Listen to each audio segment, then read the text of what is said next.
eu tenho ao vivo lá em Porto Alegre o nosso Silmar César Miller. Bom dia, Silmar.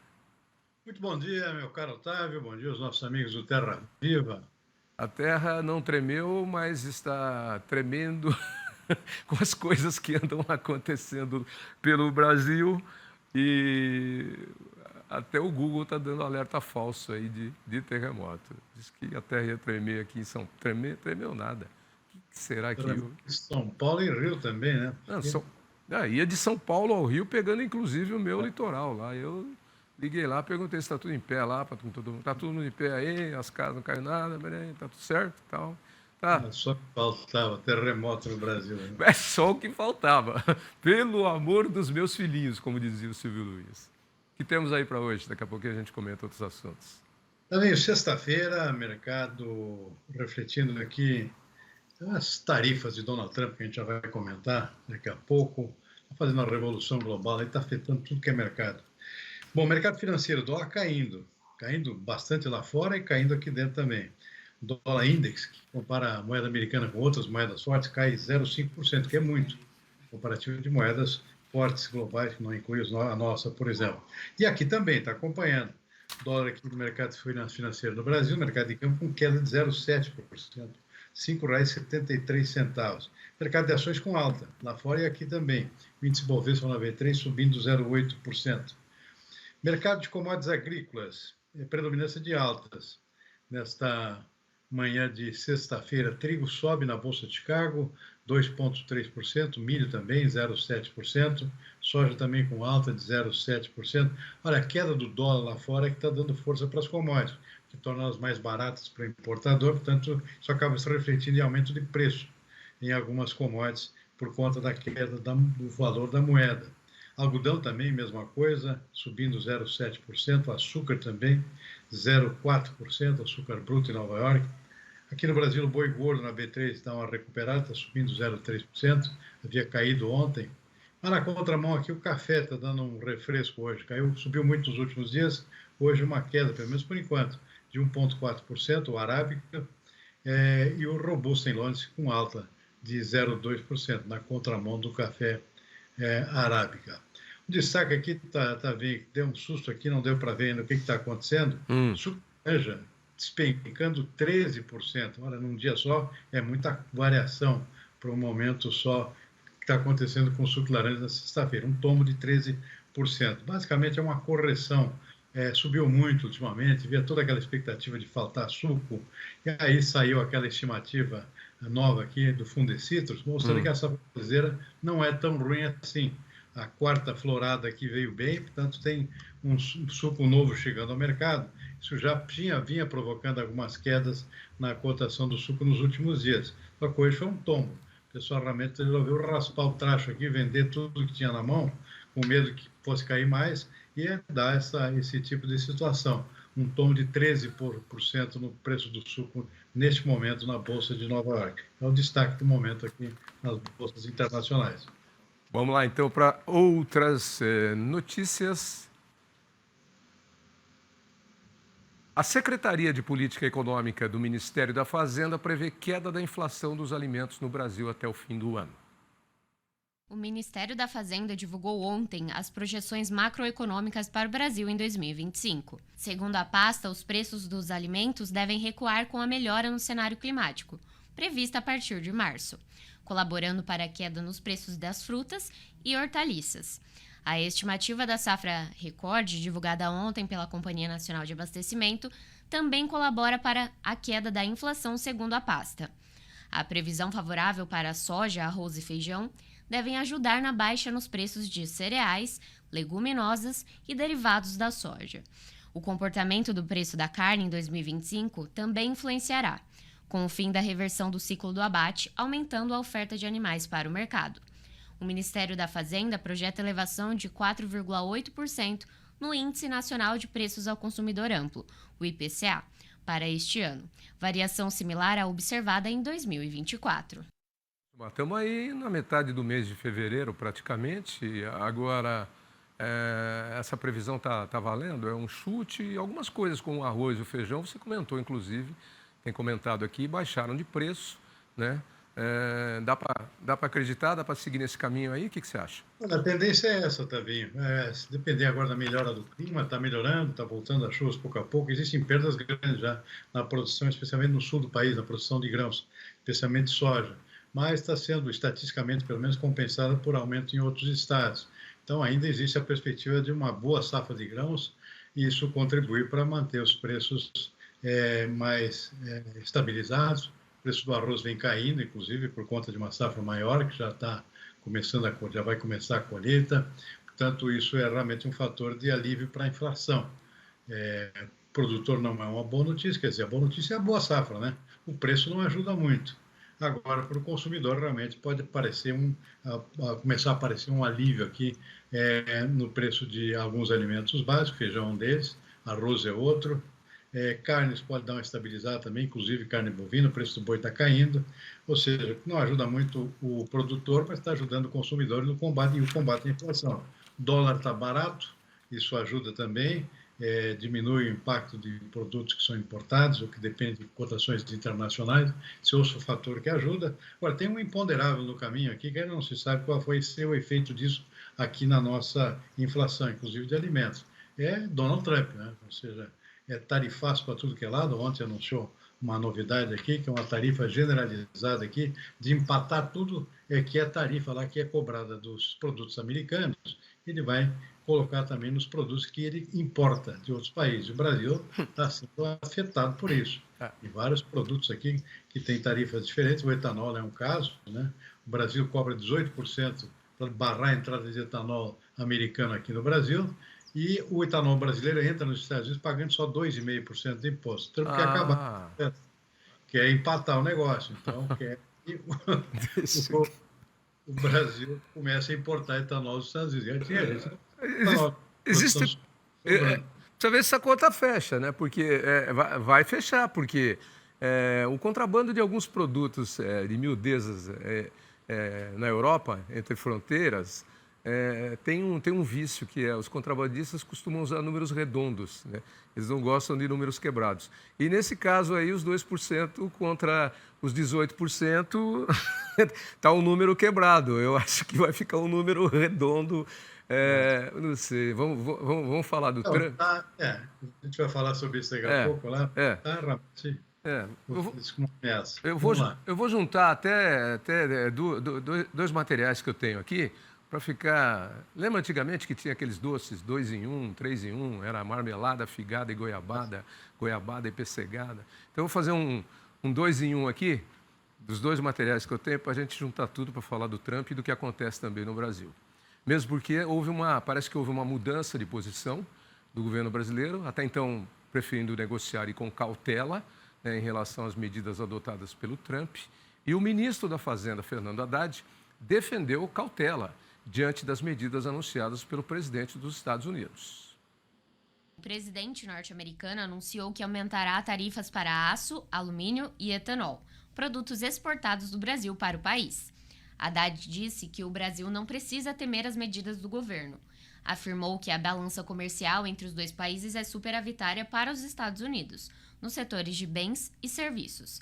O ministro afirmou que o governo brasileiro não se manifestará qualquer sinalização e aguardará para ver o que é de fato concreto e efetivo.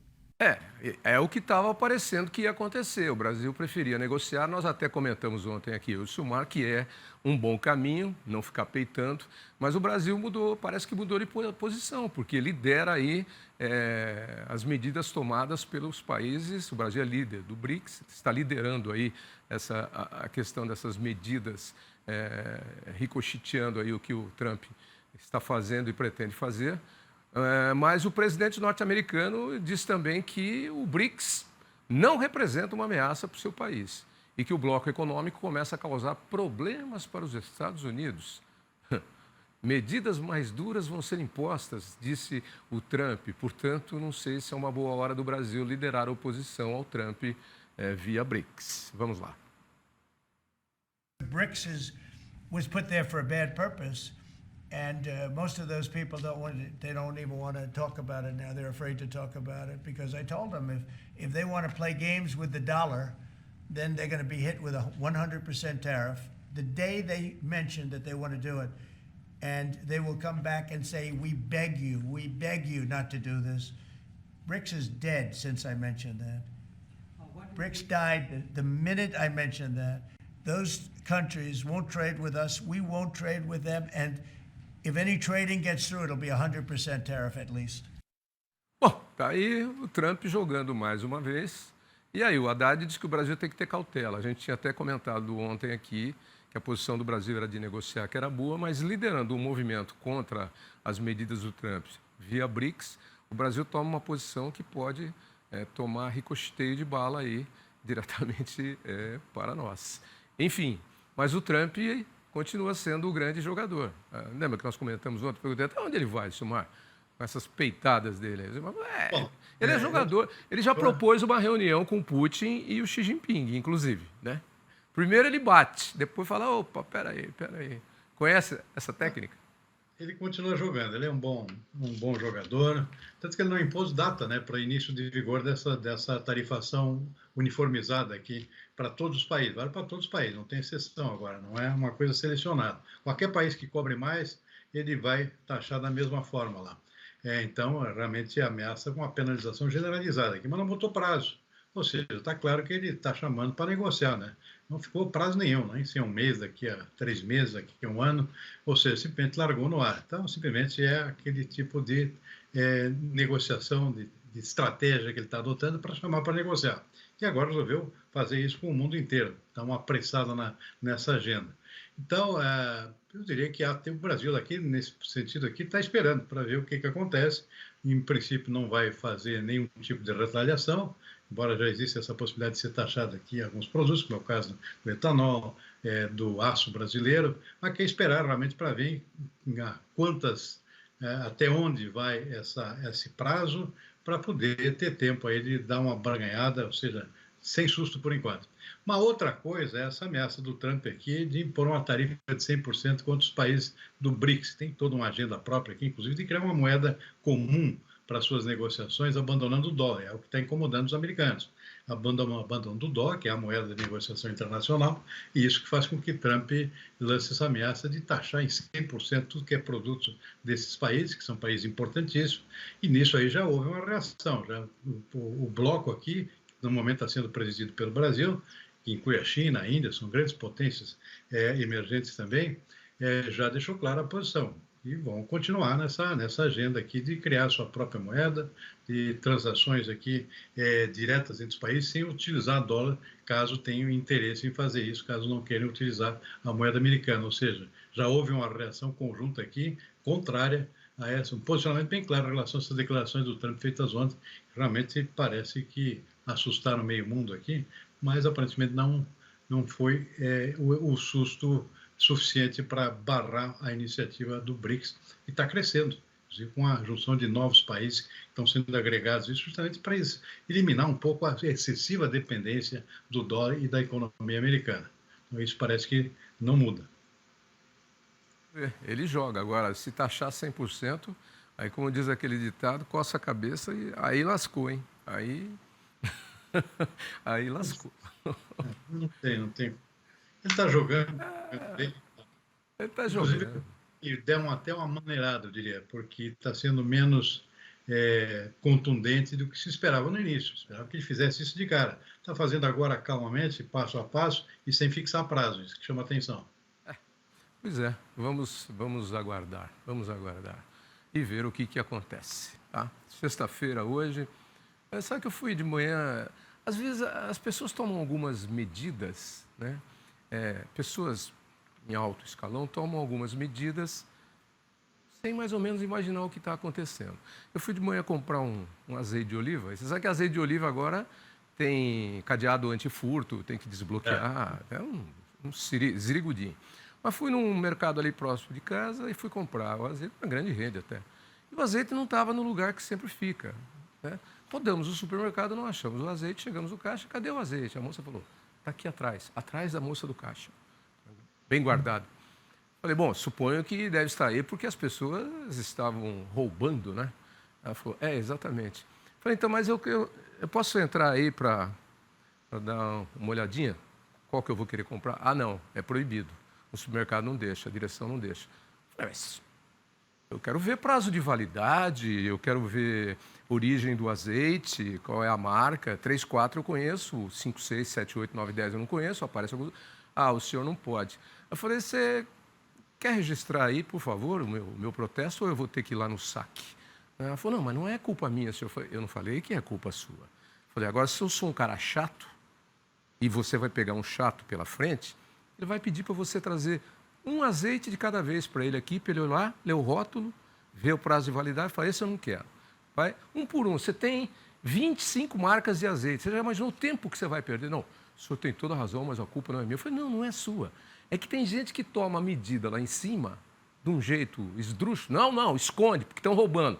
Não é problema meu. Põe segurança se estão roubando. Não é verdade, Silmar? É contra o consumidor isso. Daqui a pouco vão esconder o café também, né? Tá mais caro que o azeite. Ah, é? O pessoal... Oh, eu vou lá amanhã de novo, falar, precisa esconder o café também. E o vinho pode deixar ali que ninguém vai roubar, não, que o vinho está mais barato. Tem vinho nacional que está mais... Ah, tá, tem vinho importado que está mais barato que café. Vai esconder o café. Tá? Você já imaginou se tudo continuar subindo como café? Vai esconder o chocolate também. Vixe, vai ficar tudo escondido atrás do caixa. Como é que a gente faz? Vai chegar no caixa que nem a gente ia na vendinha antigamente. Moço, quero 1 quilo de arroz. Ele ia lá no fundo, pegava com aquela pazona o arroz, botava num saquinho, fechava e trazia. Moço, eu quero também uma lata de óleo. Ele ia lá no fundo. Era assim, gente, antes da invenção do supermercado pelos americanos. Era desse jeito o mundo. Acho que vai virar desse jeito outra vez, Silmar. De acordo do jeito que os preços das coisas estão indo aí. Você chegou a ver um meme aí que tem, baseado em cima da frase que foi dita, aí, se está caro, não compre. Né? Então, se o café está caro, acorda na hora do almoço. O café está caro, acorda na hora do almoço. Se o almoço estiver caro, você acorda na hora da janta. Se a janta estiver cara também, você dorme o dia inteiro.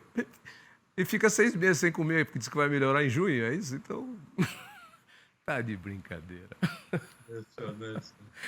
Bom final de semana para você. Aproveita e recarrega as baterias. Na segunda a gente se vê, tá bom?